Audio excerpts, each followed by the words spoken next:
8 wild videos that the FBI's been holding back are finally out, and they're exposing some of the biggest names in the rap game. Trust me, this isn't just a rumor. This is real, disturbing footage that's about to shake things up in ways you wouldn't expect. Who's on this list of rappers? And how far did these freak-offs actually go? Here's what we got. Let's talk Diddy, and more importantly, Diddy parties, since that is where all the shady stuff took place over these years. Diddy has been a pop culture legend since way back in the 90s. Diddy's known for going all out when it comes to partying, and he's built a reputation for throwing some of the most exclusive and over-the-top events in the entertainment world. In particular, Diddy was famous for his all-white parties, usually hosted in super fancy spots like the Hamptons. These events are packed with celebs and big names from different industries, giving off serious luxury vibes.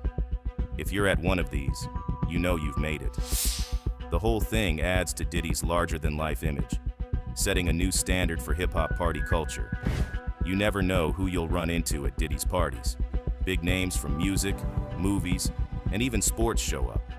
Matt Helders from Arctic Monkeys even shared some funny stories about hanging out at Diddy's mansion, giving a peek into just how wild and casual these events can be. Diddy's parties have a rep for being wild, and sometimes things get a little out there.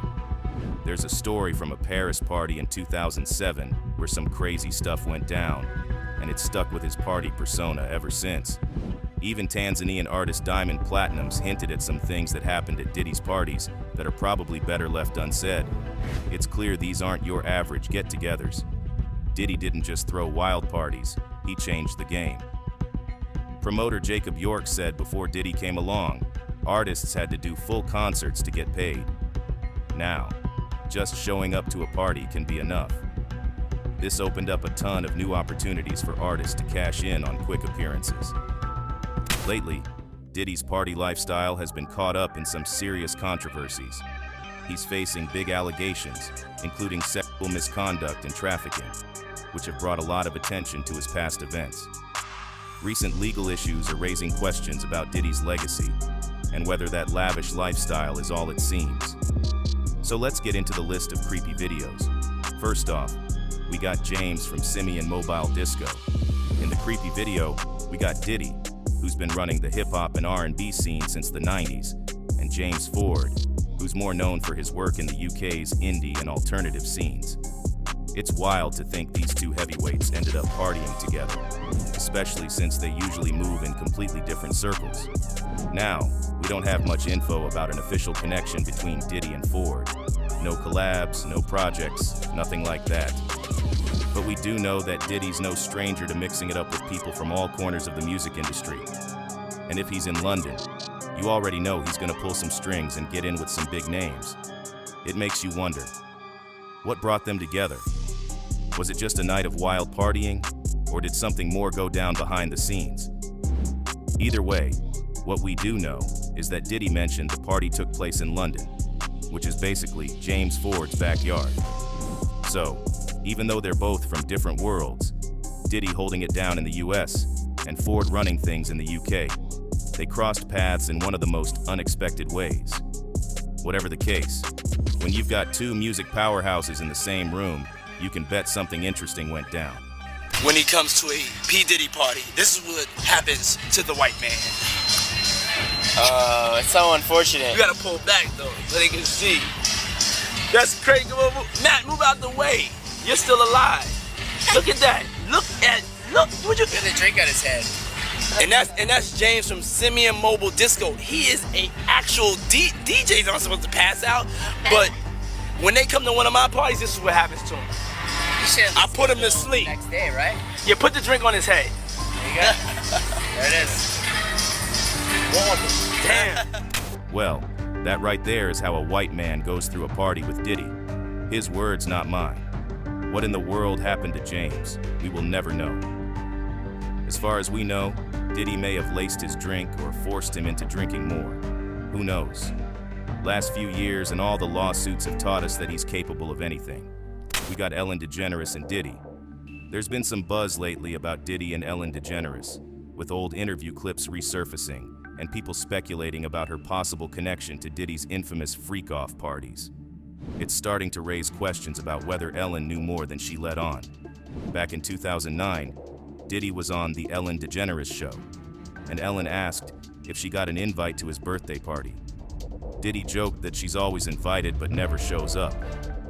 Ellen, keeping it light, said she'd attend if it was on the West Coast, hinting that she might have heard about the wild nature of his East Coast parties. Things got even more interesting when Diddy mentioned his after parties, and Ellen casually mumbled, I know about those, making it seem like she was clued in on what really went down at these events. Is that going to be a new thing? Are you going to try to be early? Yes, I'm trying to be early. Are you going to be early for my party? Yes, I am. No. No. You know I have to arrive fashionably late. All right. Not too late, though. Not too late? Not too late, please. What time would you like me there? I'll tell you later. Okay. But not too late. Because, you know, once you get there, the party really starts. Yeah. You know what I'm saying? I got you. I promise you I'm not going to let you down on this big one. All right, For good. real. Good. Your shoes, your feet are going to have blisters. You're going to be dancing so hard. I can't wait. Fast forward to today, and Diddy's facing some heavy accusations, including racketeering and sex trafficking. The charges revolve around his FreakOffs, where people were allegedly forced into some pretty shady situations with male sex workers, and sometimes these parties lasted for days. Diddy even bragged in a 2007 interview about his meticulous lovemaking and how he could have tantric sex for 30 hours with his late partner Kim Porter. So his parties definitely had a certain reputation. Now folks are starting to wonder if Ellen knew about all of this. Her reaction in that 2009 interview is getting a lot of attention, especially since the whole party conversation was later cut out of the YouTube version of the interview. To make things even more suspicious, Ellen's close friendship with French Montana, who's got ties to Diddy, is only adding fuel to the fire. There's no concrete proof that Ellen was fully aware of what was happening at Diddy's parties, but with the resurfaced interview, the clip being edited, and Diddy's recent legal troubles, it's enough to get people talking. They won't even give me a permit for the parties, man. They don't want me to throw the parties no more. But we ain't gonna stop. We're gonna keep on having fun, bringing people together from all walks of life. You're gonna hear about my parties. They're gonna be shutting them down. They're gonna probably be arresting me, doing all types of crazy things just because we wanna have a good time, you know. The third in line is the suspicious interview that Diddy did with Entertainment Tonight back in 1999. Diddy's interview has recently resurfaced, and it's catching attention for its eerie connection to his current legal mess. What seemed like a casual chat back then now feels like an odd foreshadowing of what's happening today.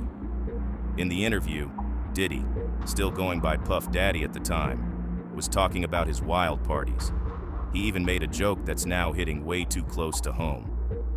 Diddy said that his parties were so crazy, he might end up facing legal trouble one day.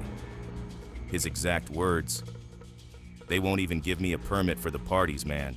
They don't want me to party no more. I'm gonna be arrested by the time I'm like 50 for just having parties." Fast forward to September 2024, and here we are. At 54 years old, Diddy got arrested, and the charges are no joke. He's facing accusations of sex trafficking tied to the infamous parties, now being called FreakOff events. Prosecutors claim these parties were more than just fun nights out and involved some serious criminal activity. Diddy has pleaded not guilty, but the case has people talking. The resurfaced interview has blown up on social media, with people calling it a weird coincidence, considering how close it aligns with what he's being accused of now. The irony of his old comment about getting arrested for partying has become a major talking point as everyone watches this case unfold. That 1999 clip has added an unexpected twist to the ongoing drama surrounding Diddy and his legal troubles. There's been some renewed interest in Diddy's 1999 interview on Late Night with Conan O'Brien, especially now with all the legal heat surrounding him. While this interview doesn't directly mention his freak-off parties, it's still raising eyebrows given what's come to light. In the interview, Conan asked Diddy how to throw a killer party, and Diddy's answer has people looking at it in a whole new way. He talked about the usual stuff, beautiful women and beautiful men for the ladies. But things got a little strange when he emphasized how important water is, saying women drink a lot of water at these parties, which seemed like an odd detail to focus on. Then he made a comment about having locks on the doors to keep people from leaving, which definitely took the conversation in a weird direction. We need alcohols. Right. Alcohols. Right. Not just one alcohol. Alcohols. Right. Just different Plurals. blend. You need Blends. the ladies. You need the booze. You need some water.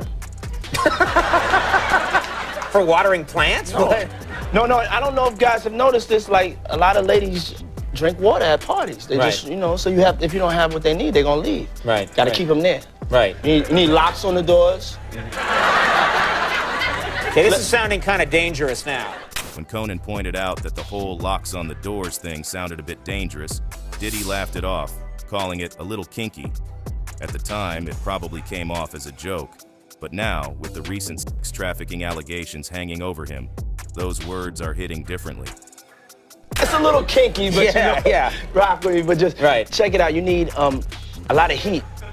A lot of heat. Yeah. Heat. You mean that physically the place has to be hot? You don't have no air conditioning. No air conditioning. No. Why is that? Heat affects the alcohol, and it also affects, like, you know, everybody gets a little bit more comfortable and loose. Builds up a nice little sweat. Even though this interview doesn't touch on the freak-off parties that have been mentioned in the current charges against Diddy, it's still adding fuel to the fire. People are looking back at his old interviews and seeing them in a much darker light. What seemed like harmless comments back then now feels like an unsettling foreshadowing of the serious accusations he's facing today. In a 2016 interview with Howard Stern, Usher opened up about his experience at the infamous Puffy Flavor Camp, where he lived with Diddy at just 13 years old. The arrangement set up by L.A. Reid was meant to immerse Usher in the music industry lifestyle, but the experience was far from ordinary. I moved to New York City, and I lived with Sean Puffy Combs for a year. That's the crazy thing. Now, that was L.A. Reid's idea, right? We're sending you over to something called Puffy Flavor Camp. There you go. To learn Flavor Camp? Yeah, Flavor that's what it was called. And you're going to go to Puff Daddy's. He's going In the 90s, do you understand what that's like? Puffy's place was like just filled with chicks and orgying like nonstop, right? No, not really. I mean, but there, hey, it was curious. I got a chance to see some things. Yeah, but you were 13. What were you seeing? I went there to see the lifestyle. Right. And I saw it. And it was, but I don't know if I could indulge and understand what I was even looking at. It was pretty wild. What I did say is that there were very curious things taking place. And I didn't necessarily understand it. Biggie Smalls was there. Biggie Smalls was there. Lil' Kim, Craig Mack.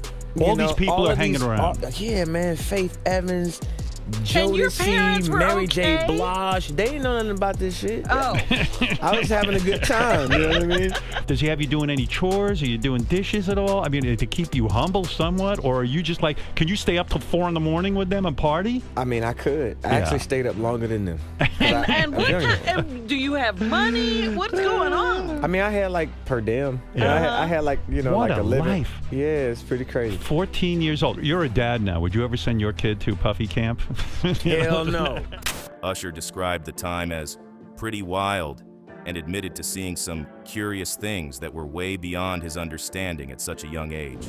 Surrounded by music legends like Biggie Smalls, Lil' Kim, and Mary J. Blige, Usher got an inside look at the flashy and chaotic world that Diddy was known for. But while the lifestyle may have seemed glamorous, Usher was quick to clarify that he was there to work, not party. This interview has taken on a whole new meaning in light of Diddy's current legal troubles. Usher's vague references to the wild scenes he witnessed are now being reevaluated as people try to connect the dots between his past experiences and the serious allegations against Diddy today.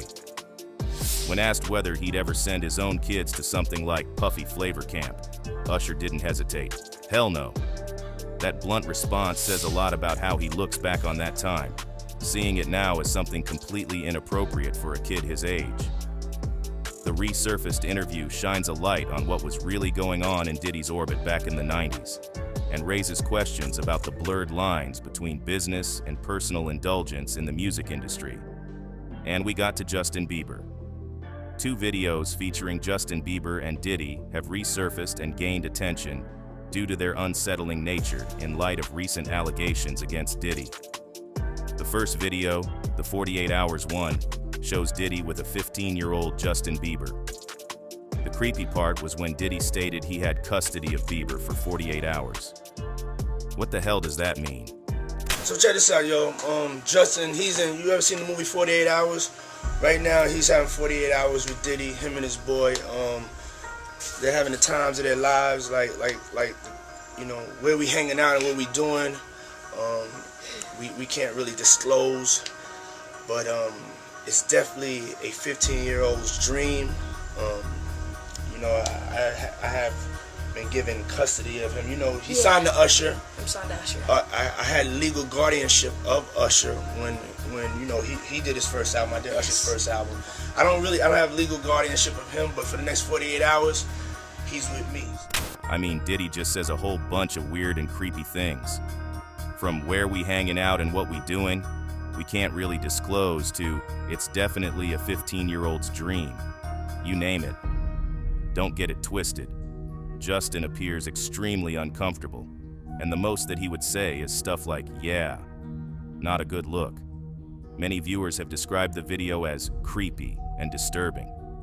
From JB's early days, we got to see the concern about the power dynamic between the adult Diddy and teenage Bieber. The resurfaced video has gained new significance due to recent sex trafficking charges against Diddy.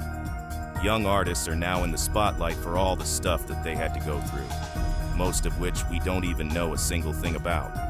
And then, there's episode 2, basically, where Diddy creepily asks Justin why he didn't call him back since the last time they hung out. What's up, man? You good? I'm good. How are you? All right, young brother, everything's good? Everything's Selling great. out arenas and everything? Starting to act different, huh? You ain't been calling me and hanging out the way we used to hang out. Well, I mean, you try to get in contact with me, you know, through all my, partners and whatnot. Mm-hmm. But you never really got my number, so. Right, okay. My number? Yeah. I'm gonna tell you my number. Yeah. It's 55. These videos, especially when viewed in the context of current allegations against Diddy, have raised concerns about the nature of Diddy's relationships with young artists and the potential exploitation in the music industry. The public reaction has been largely negative, with many expressing retroactive concern for Bieber's welfare at the time. Fabulous last, but not least, we got Fabulous, who was so cringed out by Diddy that he's still shaking. I mean, this video is just painful to watch. That episode of Drink Champs featuring Diddy and Fabulous has sparked quite a bit of chatter, especially given the current buzz around Diddy. In this episode, Diddy stepped in as a special co-host while DJ EFN was away, joining Fabulous and Jadakiss for what was supposed to be a fun conversation about hip-hop. However, things took a turn when Diddy's behavior made everyone a bit uncomfortable. He dropped some controversial remarks that had folks raising their eyebrows. At one point, he even called the host Daddy, which definitely struck people as unusual and maybe even inappropriate. That one? It's your birthday every day. Every day's your birthday on Drink Champs, goddammit. I'm in. Where I look back on where I became. Did you miss me though? For real, because it seems like a thing. I miss this partying birthday with party, folks, man. Man, but I'm talking about for your birthday. Huh? Why won't you party with me for your birthday, man? We partied for my birthday before. You came to my party. No, but me and you ain't never really party, you know what I'm saying? Fabulous had his own story to share from one of Diddy's infamous parties.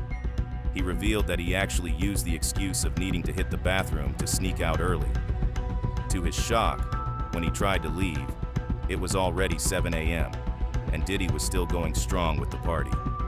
Overall, the vibe of the episode turned into a bit of a spectacle, with many suggesting that Diddy was hella wasted during the whole thing, dubbing it a drunken interview. Given the serious allegations now surrounding Diddy, this episode has taken on new significance. The uncomfortable moments and Diddy's odd behavior are now being viewed through the lens of his recent legal troubles, adding a layer of discomfort to what was meant to be a lighthearted celebration of hip-hop. While the episode was intended to highlight music and camaraderie, Diddy's antics ended up overshadowing the conversation, leaving a strange atmosphere for everyone involved. This incident fits into a broader narrative about Diddy's party lifestyle and conduct in social settings, raising eyebrows and concerns among fans and critics alike. It's clear that Diddy's party scene has sparked a lot of conversation, and there are plenty of notable mentions beyond what we've covered. For instance, the bizarre video featuring Meek Mill has also caught attention, adding another layer to the narrative surrounding Diddy's gatherings. With all these revelations and discussions, it's evident that the story of Diddy and his infamous parties is far from over.